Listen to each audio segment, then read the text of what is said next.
சென்னை மாநகராட்சியில் ஒப்பந்த தூய்மைப் பணியாளர்கள் 8ஆம் நாளாக காலவரையற்ற உண்ணாவிரத போராட்டத்தில் ஈடுபட்டு வருகின்றனர்.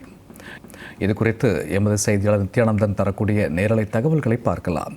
வணக்கம் நித்யானந்தன், தற்போது தூய்மை பணியாளர்களுடைய காலவரையற்ற போராட்டம் குறித்தான கூடுதல் விவரங்கள். தூய்மை பணியாளர்கள் என்பவர்கள் கிட்டத்தட்ட ஒரு மருத்துவருக்கு இணையான ஒரு பணியை இவர்கள் செய்து வந்தார்கள். கடந்த 7வது மாதம் 31ஆம் தேதியுடன் இவர்களுடைய பணியை சென்னை மாநகராட்சி முடித்துவிட்டு அவர்களை வெளியேற்றிவிட்டது. தனியார் ராம்கி நிறுவனத்திடம் சென்று பணியை சேர்ந்து கொள்ள அறிவுறுத்தி இருக்கிறது. ஆனால் சென்னை மாநகராட்சியில் இவர்கள் பெற்ற ஊதியத்திற்கும் ராம்கி தனியார் நிறுவனத்தில் இவர்கள் பெறக்கூடிய ஊதியத்திற்கும் ஒரு 5000 முதல் 7000 ரூபாய் அளவிற்கான துண்டு விடக்கூடிய அளவிற்கான பணம் குறைவாக இருக்கும் தனியாரில் சேரும் பொழுது. இந்த பிரச்சனை இருக்கிறது. அதே போல சென்னை மாநகராட்சியில் பணியாற்றும் பொழுது அவர்களுக்கு பணி நிரந்தரம் கிடைப்பதற்கான வாய்ப்பு இருக்கிறது என்றால் தற்போதைய முதலமைச்சர் மு.க. ஸ்டாலின் எதிர்க்கட்சி தலைவராக இருக்கும் பொழுது இந்த தூய்மை பணியாளர்களுக்கு திமுக ஆட்சிக்கு வந்தவுடன் இவர்களுக்கெல்லாம் பணி நிரந்தரம் செய்யப்படும் என்று வாக்குறுதி கொடுத்திருந்தார். தேர்தல் வாக்குறுதி எல்லாம் அறிவிக்கப்பட்டது. ஆனால் இதையெல்லாம் கண்டுகொள்ளாமல் விட்டதன் காரணமாக இவர்கள் தற்பொழுது வேலை இல்லாமல் 115 நாட்களுக்கு மேலாக ஆகிறது. ஆகவே தொடர்ச்சியாக வேலை கேட்டு பல்வேறு கட்ட போராட்டங்களை அவர்கள் முன்னெடுத்திருந்தார்கள். ஆனால் எதையும் அரசு கண்டுகொள்ளாமல் அவர்கள் விட்டதன் காரணமாக தொடர்ச்சியாக அவர்களுடைய போராட்டங்கள் தொடர்ந்து நடத்தி வருகிறார்கள். அதன் ஒரு பகுதியாக உண்ணாநிலை போராட்டம் என்பது கடந்த 8 தினங்களாக 4 பெண்கள் தொடர்ச்சியாக தொடர் போராட்டத்தில் ஈடுபடுகிறார்கள்.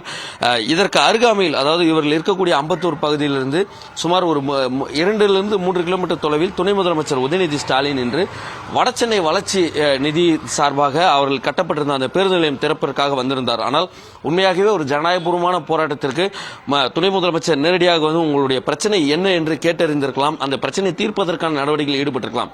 எதையுமே செய்யாமல் கடந்து சென்றிருக்கிறார்.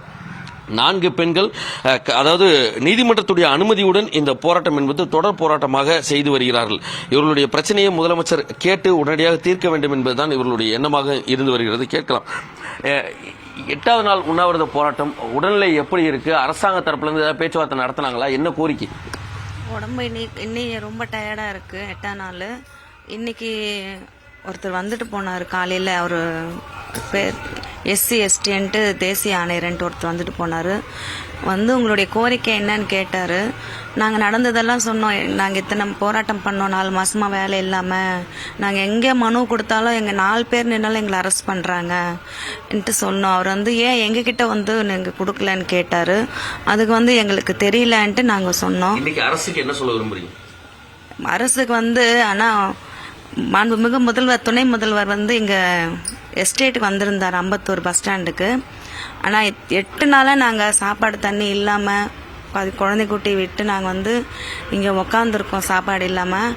அவர் வந்து பஸ் ஸ்டாண்ட் ஓப்பன் பண்ணியிருக்காரு. ஆனால் இதுதான் திராவிட மாடலா சமூக நீதியான்ட்டு ரொம்ப இதுவாக இருக்குது. பார்க்கல. இது வந்து எங்களை கூட வந்து எட்டி பார்க்கல. இங்கே வந்து எட்டி பார்த்துருக்கல. 4 பெண்கள் 8 நாளாக உண்ணாவிரதம் இருக்காங்களேன்ட்டு.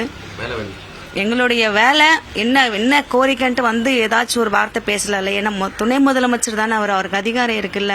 ஆனால் என்ன ஏதுன்ட்டு வந்து எட்டி கூட பார்க்கல.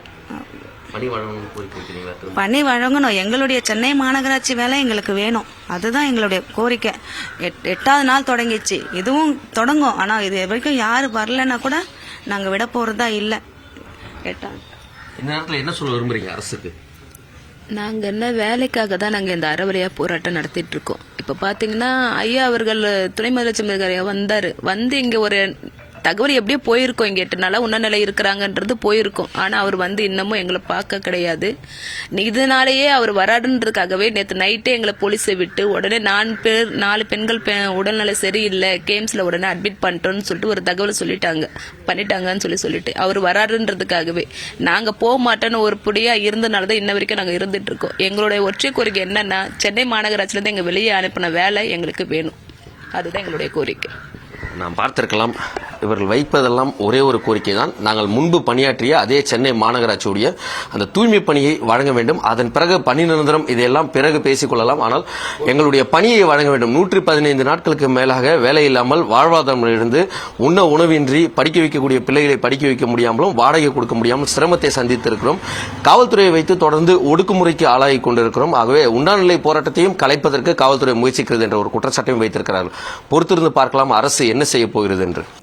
காலவரையற்ற உண்ணாவிரத போராட்டத்தில் ஈடுபட்டு வரக்கூடிய தூய்மை பணியாளர்களுடைய தற்போதைய நிலை குறித்தான கூடுதல் விவரங்களுக்கு நன்றி நித்யானந்தன்.